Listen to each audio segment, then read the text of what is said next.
I'm Wendy. I'm Lori. Welcome to Hot Topics. Cool friends.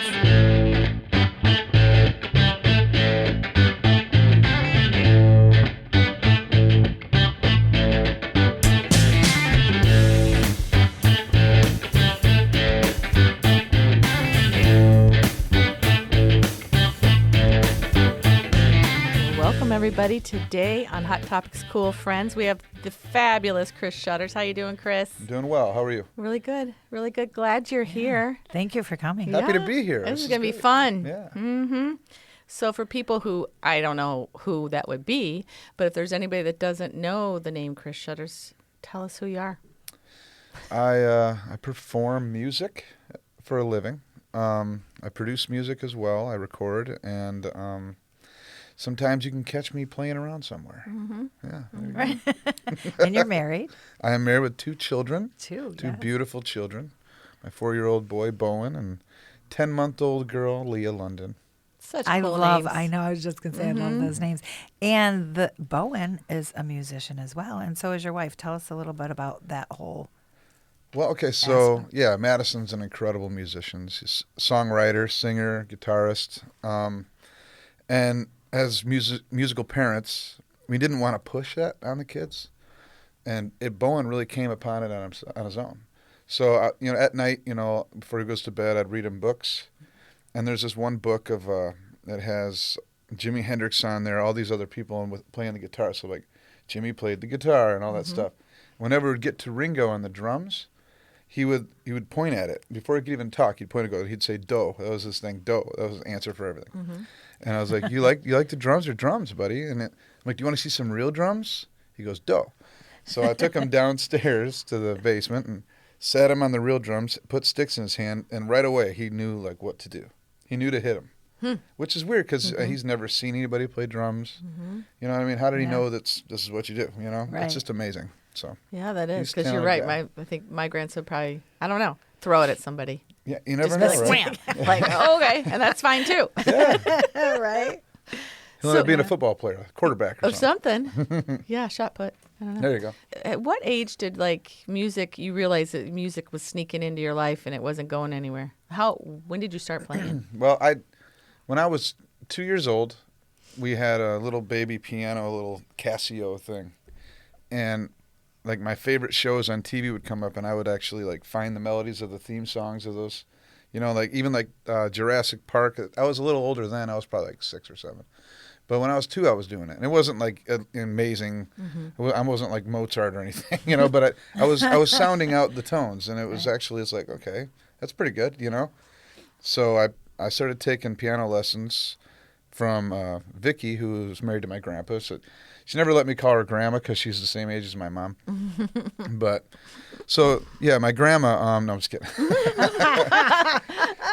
No, she gave me lessons from when I was 8 years old till I was 12, and Wow. I was learning minuets and waltzes and things like that to learning how to read music, but I wanted to play like blues and rock and stuff.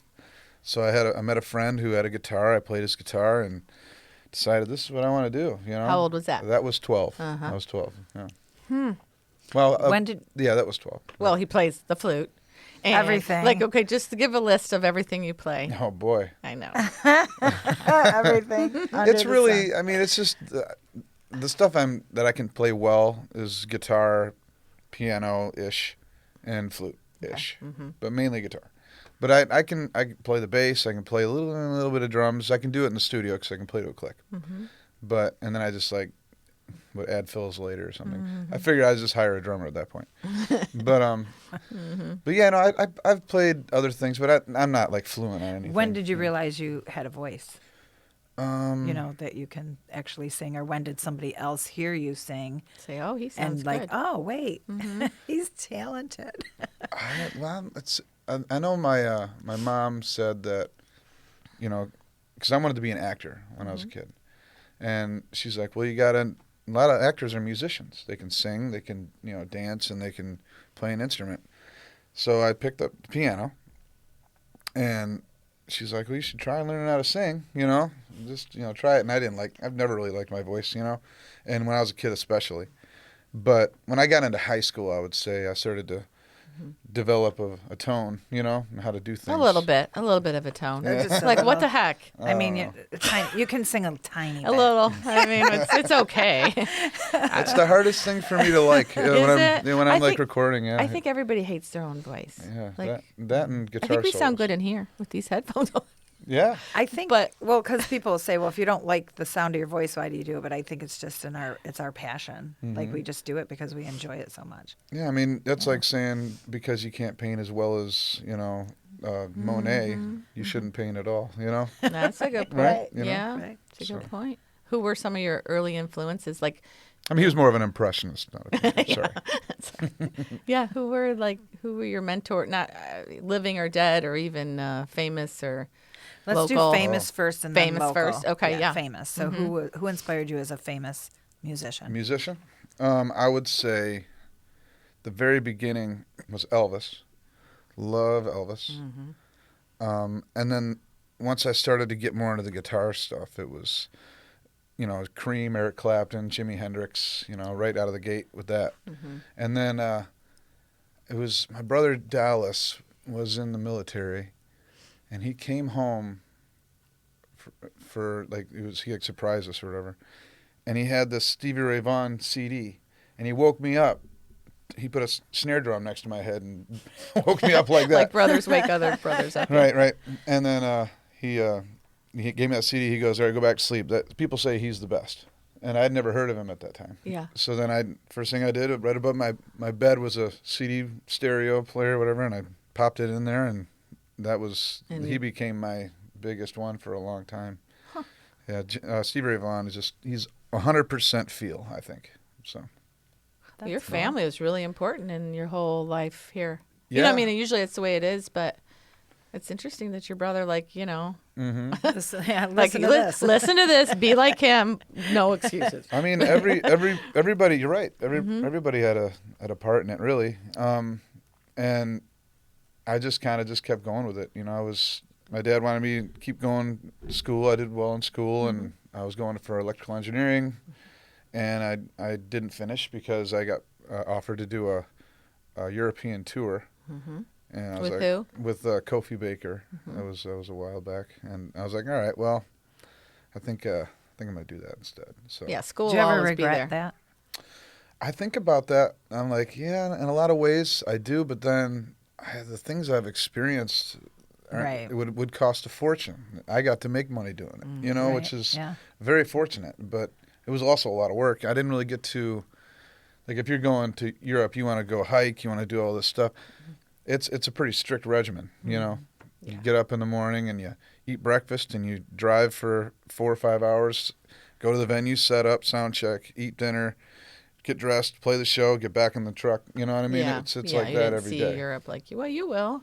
And you know what? School I did do always, some things. You though. did some Yeah, things. I did some. And college will always be there. Like That's you, what I you can told my always kids. go. Yeah. I Like thought it's about it. it's Said follow your dreams because that brick building will always be That's there. You right. can go whenever you want. Right. That's right. You know. Yeah. Well, now you can just do it all online if you wanted. You Yeah, could. you don't even have to go to the brick building. Right, yeah.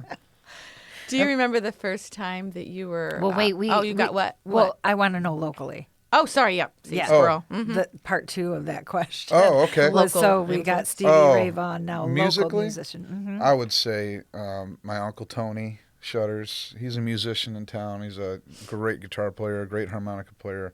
I grew up watching him play. And I also grew up watching my Uncle Denny Harrigan. He played in a lot of blues bands too. And both guitarists, they were huge influences on me for sure. Nice. So, but also outside of my family, I got to give him credit because I love the guy, Bobby May. I got to say he was a huge influence. Mark Michael was always a big influence. Scott Fish was a big influence on me. Yeah. I mean, there's a lot of them. I could go on and on. So I'm very fortunate to have met those guys. Yeah, we have a That's lot nice, of awesome talent around Oh, here. yeah. So, when was the first time that you were maybe on stage or at a venue and you're like, "Yep, I'm hooked"? Do you remember that one day? Oh, let's see. What would it be? Okay, I think I can. I opened up for Ted Nugent in 2008. Yeah, that would do it. By the way, Ted is why I can't hear. But Yeah, we'll address he's- that. Can you hear? He's no. No. You can't go to his concert and stand up front and not lose your hearing. But anyway, No, I do have good ears. Actually, That's good. I have good hearing. But I get a little 6,000 K coming down out of my left a little bit, but that's okay. But I'm okay. that's his side job. We'll talk about that later. Oh Yeah. boy. So, what was the question? Like, what was that your first Oh, year when you're like, moment, I'm yeah. hooked? Yeah, because there was Yeah. like 7,500 people there or something like that. It was a big crowd, and I just remember like going up on the stage and I'm looking out there and it's a rib off, so there's like smoke, and it just looked really cool. It looked like I was like at Woodstock. You know what I mean? It was a pretty neat feeling. So that was a lot of fun. That was when you're like, And yeah. I got to play with a big amp and I was cranking it up. It was a lot of fun. Was that the rib off in Toledo? Yeah. Oh, yeah. That was the rib off Lucas County Fair. Yeah, fairgrounds. Those were the days. Those were the I days. know, right? And then also, I guess, I mean, the stuff that I used to do down by the river, you know, like the City Fest and The all that Promenade stuff. Park, That was Party a- in Party the in the Park. Park. Yes, Party in the they're Park. back now. They had Teen Fest back when I was in high school. And I was 16, and we did Teen Fest with my old band. Blindsided was the name of the I band. do remember this. Yeah. Yeah. I was a young boy. I was a young boy. I don't. No? I didn't live here then. I Well, what won't high say sc- I'm not from here. She's not allowed to That's say the whole that. She's thing. lived here for like 40 So- years. What high school did you go to? Northview. Yeah. Yes. But you hung out in Mommy a lot. I know that's right. I mean, Yeah. whatever. I did not know you went to Northview. What year did you graduate? Oh, now you're dating me. Okay. It's I see. okay. Oh, boy. Here we It's go. okay. No, 2004. Was there I mean, all the good times, was there a specific setback moment that you remember that you're like, oh, I'm not sure I'm going to do this? Or was there something you'd, like to tell us about that was like, ugh, I need to rethink what I'm doing? Or maybe advice you have to upcoming musicians. That's two questions. I Two know. questions. Okay, the Yeah. first one, I would say at the beginning, like I guess when I got out of high school, I graduated early. So I graduated January 15th of 04. And then like I kind of lost touch with a lot of friends, and there was a lot of high school drama going on. So the band broke up, and I was like, man, I just don't want to deal with that anymore. So I didn't play for like 3 months. And then my dad was like, hey, I got a guy that works with me, or his son or something plays drums, and ended up going to his house, and I did like a little private jam. For some reason, that just like reignited it. I was like, oh, I need to be doing this more, And that was the only time I ever played with those guys, but I don't think they realized how like pivotal that was. That Yeah. one It was one like day. your therapy thing. If I didn't do that, maybe I wouldn't have done it. I don't know. It was a pretty weird moment, but it was cool. It was a sign from something. Yeah, you're right. I believe Those in little that. moments you Yeah. got to pay attention to. Yeah, so what was my other question? Advice. You asked Advice if I, for other musicians. Yes. Advice. Well, I just would say to keep writing, keep creating. Don't. The biggest thing is to try not to focus on making it huge and famous. Like if you release a song and nobody listens to it, that's not the point. The point is to get it out of you, and it may make sense later. I have people now that are listening to my first album for the first time, and that was a long time ago, So you just never know when when it's the right time for people, Yeah. It's kind of timeless. Yeah. Let's talk about Blood, Sweat, and Tears. How'd that whole thing happen? Come about? Yeah, so I played with, first time I met, I played with Kofi Baker, Ginger Baker's son from Cream, and we did all the Cream songs. But the first time I was actually downtown and I was hanging out with my friends. It was about midnight, and I got a phone call from Jeff Coleman, and he said, hey, man, would you like to play with Ginger Baker's son? They got to finish a tour. The guitar player fell down, broke his wrist and his jaw, so he couldn't sing or play, So they're like, and he's like, I know you know most of the songs. I could probably get through the shows, And I was like, yeah. He's like, well, they need you tomorrow, so you'd have to be on a flight tomorrow morning at 9:30. I'm like, well, this is a big thing to discuss, Right. So he needed an answer, so I actually got off the phone. I called Mark Michael, actually, and I called him, and I go, hey, man, what would you do? He's like, do it. Like, why would you not do that? I go, okay. So I called Jeff back. I'm like, I'm going to do it, He's like, cool. So then, because of that, I met the bass player, Rick Fabracci, and that was the only time we played together for about 11 years. And I mean, we stayed in touch a little bit online, but he called me one day, and he goes, hey, how would you like to sing for this little band I play with called Blood, Sweat, and Tears? And that's exactly how he put it. I go, little band. I go, what do you mean, like the Blood, Sweat, and Tears? He goes, yeah. I'm like, that's not a little band. What are you talking about? You know? Right. So My dad even knew about that. yeah. I'm like, okay, yeah, of course. And I guess back to the advice thing is also another thing is don't be afraid to say yes to things that feel uncomfortable. You know what I mean?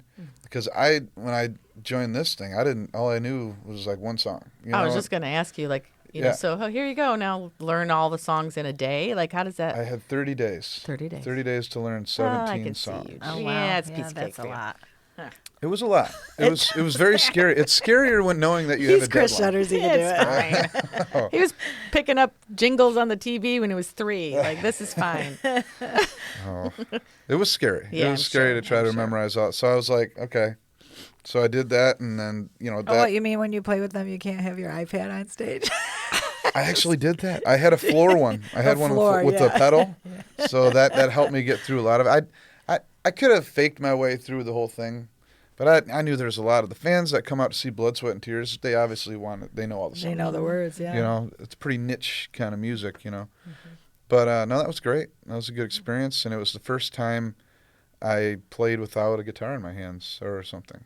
Wow. Yeah, it's just me up there like Tom it's Jones. different, isn't it?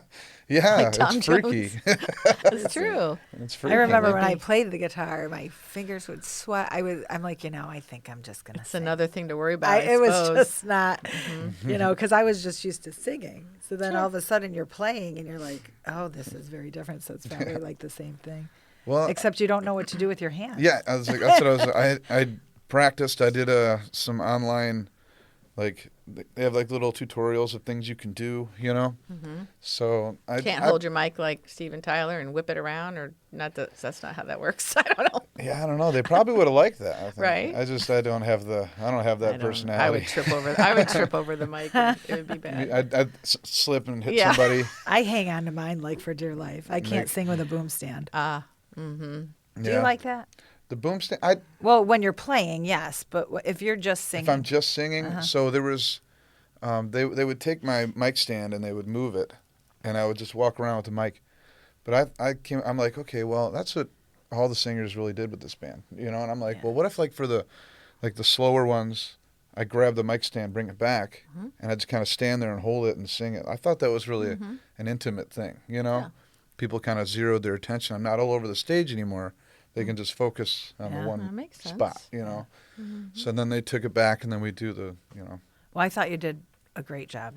Thanks. Because I watched the videos. I'm like, oh, there he is. Yeah. You know, without playing, just to sing. Technically, I'm still on the roster. They wanted me to do a couple shows last year, and I couldn't do them because I'm already booked with Fleetwood. But they don't book till a little later than when I book. So it's scheduling is kind of conflicting, but. Let's talk about Fleetwood real quick, and then we'll cut to this cool song, Stationary Man. I want to listen to it. But tell us how Fleetwood Gold started. Fabulous. You know I love you guys. Thanks. Yeah. I'm just... amazing. Ugh. It's a lot of It's so much fun to watch you guys. Uh-huh. I saw Muddy was filling in. Yeah. Oh, she did such a good job. Yeah, her voice is like so proud of her. raspy. Yeah. Like, I mean, and did she's she get really raspier, Stevie or Nicks, is it me? I feel like it's like deeper or stronger or something. Yeah. Yeah, Anyway. I think it just comes with just doing it a lot more. I mean, when I first met her, it was that way. But you're right. I think it's a lot richer and more sultry. I was at her, gosh, how old was she when I was at her first CD release party? Wow. Muddy's. She was really young, probably. Yeah, she was very young. Wow, before I knew her. Yeah. Yeah. That's amazing. But Fleetwood Gold's all over. You guys go to Florida a lot. Where else? We went to Iowa this year, and we played. Where else? In Nebraska. We went to Nebraska. And sometimes we go down to Tennessee. Yeah. But, we do like 50 to 60 shows a year, I think, something like that. You guys are really busy. Is John still your manager? Yeah. I love that guy. He's doing a nice great guy. job. He's amazing. Yeah, he is. Out of all of those, out of all the bands you've ever played with, including the ones from the very beginning, looking back and now, even solo, what's your favorite thing? Like, what's your favorite band? Well, they all, I'm going to give you a political answer here. They all have given me something and taught me something that I didn't know before and made me, I think, just broader of a player and singer. You know, like, again, going back to the say yes thing, I was on the road with Music Cream when COVID happened, and we had to stop the tour. We got 13 shows in out of 50 is all. And we ended the tour in Indian Springs, California. So near Indio, California. And then we had those 3 months where nothing happened. And then John gave me a call and asked if I wanted to start a Fleetwood Mac tribute and if I knew any musicians. And, of course, I mentioned Madison. He had some musicians in mind. I had a drummer, bass player. We were kind of just figuring out what to put together. He'd been working with Sarah because they were in a couple bands together. She does the Elvis thing, and it's actually Madison does that sometimes too. His name's Kayvon. He's a really excellent Elvis impersonator. I think I've heard of him before. He's really good. Yeah. And so it just kind of built from there. And it was basically that Columbus area of people, and then it was me. Okay. And again, I said yes. I was like, okay, I can only think of like 2 songs of them. And then when I dove deeper into it, I'm like, oh, they did this one? Oh, they did this one too? What? That's got to be the most evolving band I've ever heard in my life. Yeah. Like, so you weren't like my older boys that were abused with the Rumors album every day. Okay. My mom was more Elton John, Carole King, Cat Stevens. Okay. Yeah. Yeah, all that stuff. But no, I mean, I was just amazed. And I realized that what that taught me, learning Lindsey Buckingham stuff, all my favorite guitar players, I was always looking at the neck hand, like what they're doing over here. And then however you get there is your style. But Lindsey Buckingham's right hand, his picking hand, that taught me so much because he's such an incredible picker. He does the bass lines as well as the rhythm and the melodies. It's really impressive stuff. And that probably the hardest song I've ever had to learn was Never Going Back Again. That's a really difficult song. And I still don't think I'm doing it exactly right, but I get away with it. So. I'll have to pay attention next time. Yeah. I just love it. Don't pay too much attention. Well, now everybody has. Yeah, everybody's gonna be like, oh, that's what he's missing. Oh, yep. There I saw it him mess up. Yep. I wouldn't know. I don't care. I mess up all the time. It's fine. Yeah. I think it's all in how you mess up, Right. how you handle it. Right. Yeah. All right. I think if you have fun with it, you're good. Yeah. Should we listen to Right. Stationary Man? You Yeah. want to tell us a little bit about it before we Sure. get to it? Well, we're as you know, I've also dipped my feet into the world of audiology and done all that stuff with the hearing care and all that and everything. And I found myself as a working man, and it was kind of tough because I stopped I still have my certifications and all that stuff, but I had to stop because we had a new baby girl. I'm working an hour away, so I'm gone for 10 hours, and then I see them for an hour and a half, and they go to bed, and then I go play a gig. It's just it was too much. So I family first. I focused on my family first, and I focused more on the music again. And I'm trying to rebrand some new things, but I considered myself stationary for a while. Yet world was still passing me by. I can still fly. I still got my wings, but it's Plan B now, And I kind of felt that way, so that's what the song's about. Awesome. Nice.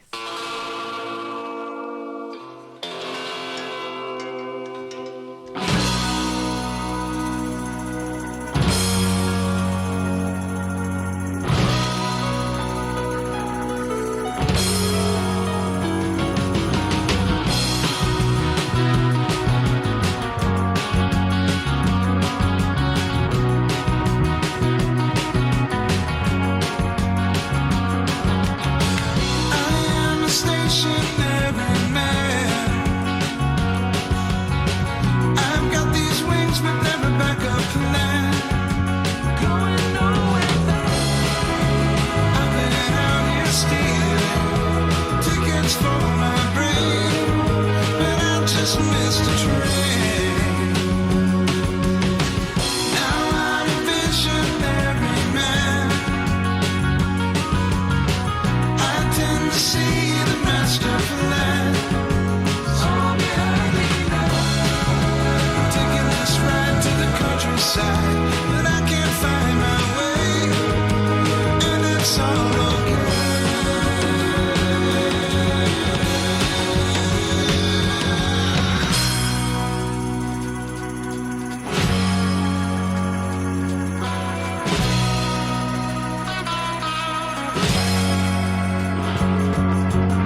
Stationary man.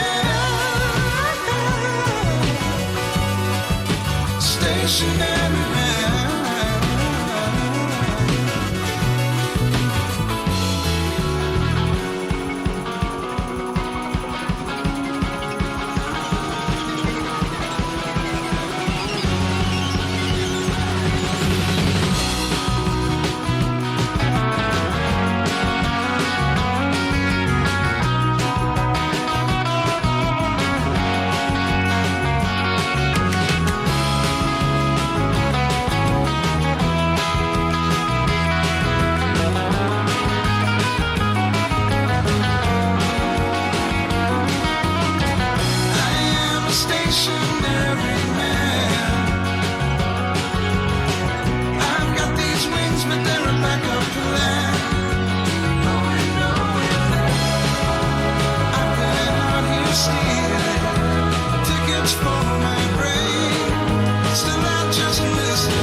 That was really, really good. Amazing. That was amazing. I love that. Yeah, it was a good job and really nice song. It was 3 minutes. You tell us about how long you intentionally made it. Okay, yeah. So when I mix and I like to do comparisons to songs that I like, and in this case, I was trying to balance it to Waterloo Sunset by the Kinks, and my song's a little louder, as you know, mastering nowadays is, but it was my gauge, and it's also 3 minutes and 13 seconds long, so I made sure this was the same length as that song as well. So.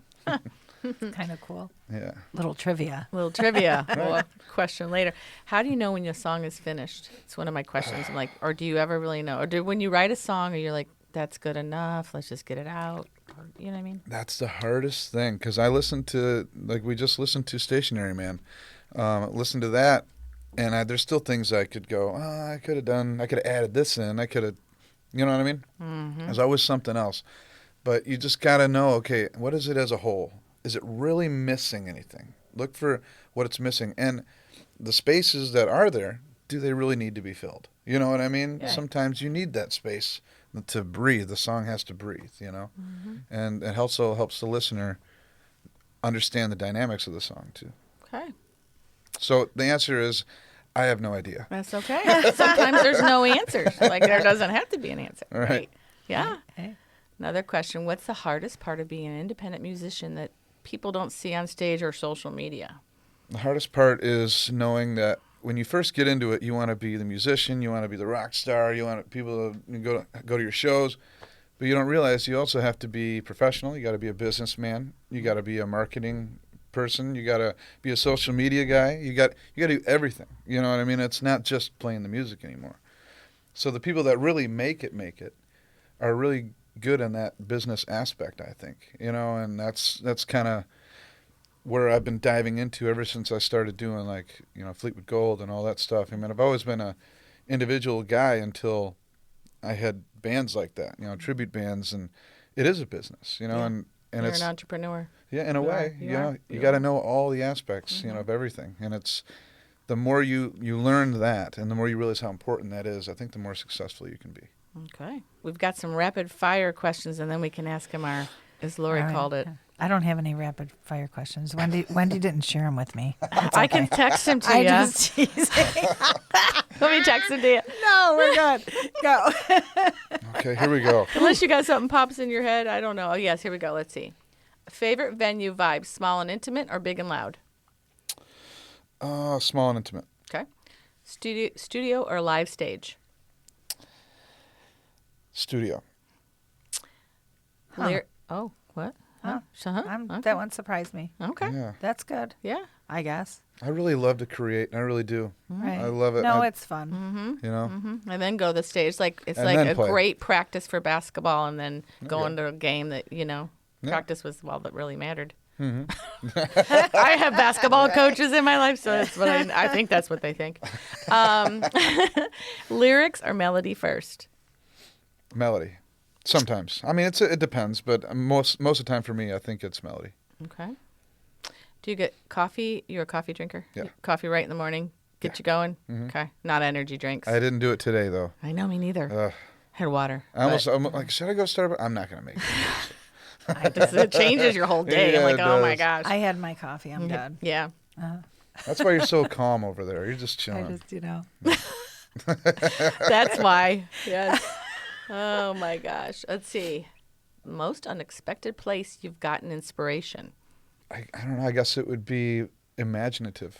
It wouldn't be an actual place. It would be just something in my mind that inspired. Like maybe I was just reminiscing or something. You know what I mean? It's really hard to say. What Yeah, that would it's be. kind of a. I mean, the easy ones you could say, oh, breakups or Yeah. or this and that, or life Yeah. being hard. But it doesn't always have to be bad. No, it doesn't. Yeah. You're right. Who would you like to collaborate with, alive or dead? my daughter. It's kind of dumb. Yeah. I always say that. I'm like, you- could you one day. please, before I die? We're gonna do a song together. We will. Yeah, those voices would be beautiful wouldn't they together. be- She's great. Yeah, She's- she's yeah. really great. I'm glad I got to see her. Eric Clapton. I guess that would just be great. So yeah, We should call him. let's do it. You got his I think number we on should. speed dial? We're going to send him this. I'm not kidding. Why should. not, We right? should. Why Let's do She it. not? tries to get a hold of the. And then I be started amazing. doing it. Like, I mean, hey, they're just Lana Del people. Rey. What are you doing Friday? The most they can do is not respond. That's right. Yeah. That is right. All right. Let's see. One more, and then we'll ask my favorite question. I don't It's know. not her favorite It's question. not. I don't know It's just why. our thing. And she actually, I think, came up with it. So, and so now she doesn't like it, so she makes It's like me ask her. songwriting. It's like, I don't really like that song. But Yeah. you came up with it. Yeah, there you go. Yeah. No, I'm just Yeah. kidding. What advice would you give to musicians just starting out who feel overwhelmed and unsure? You kind of answered it a little bit before, but Overwhelmed and unsure. I would just say focus on just playing what you want to play at home, and hone the skill on the things that you enjoy playing rather than what you think you need to play to get people to like you. You know what I mean? Like, we sure do. We can relate that to our business. yeah. Yeah. We tried selling things that, everybody's buying and likes. Nope. If we sell and promote, That makes you unique. Yep. And Yeah. it's an organic. Very. I totally understand that answer. Yeah. There. Yeah. Okay, Yeah. Lori. Okay, Chris. We Shutters? set this question up like it's some big I know, question. and then everyone's It's probably like, scared. that was kind of dumb. It's kind of, it is. Well, why are you our cool friend? Why am I your cool friend? Yeah. Well, because you two are cooler and invited me into your friendship. There you go. I was That's astray. the best answer we He's ever got. astray. I know. I was astray. The answers end up being great. It's just the question makes me feel uncomfortable. It does. Yeah, because it's like, why are you our cool friend? Like, Well, they're cool, and they came here, so they must be a friend. And what if one of them said, "Well, I just really can't- don't I'm like not your either friend. one of you. You're really kind of a high maintenance. I don't feel like crew." we're friends, but Yeah. no." Okay. No, it's Anyway, just, that's a good I'm answer. happy to be in your circle of friends. Ditto.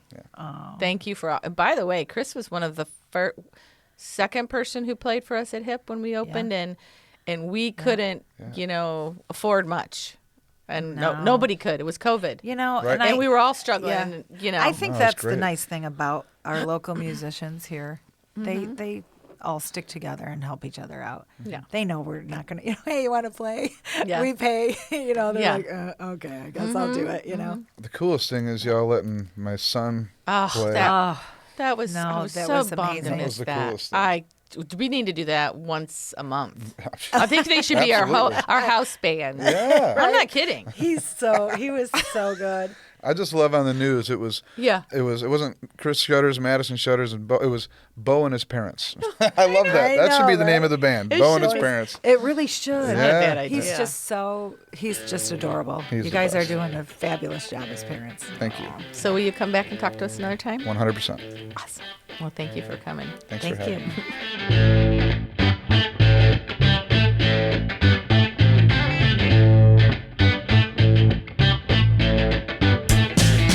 Thank Thank you for joining us today on Hot Topics Cool Friends. I'm Lori. And I'm Wendy. We would like to give a special thanks to Chris Pfeiffer, our executive producer, and Gary Wagner, who wrote and produced our music. if you guys have any questions or comments and you want to listen to more of these wonderful episodes, head on over to wgte.org/coolfriends or anywhere you stream your podcast. And remember To thank your local business owner. and go out and hear a local musician.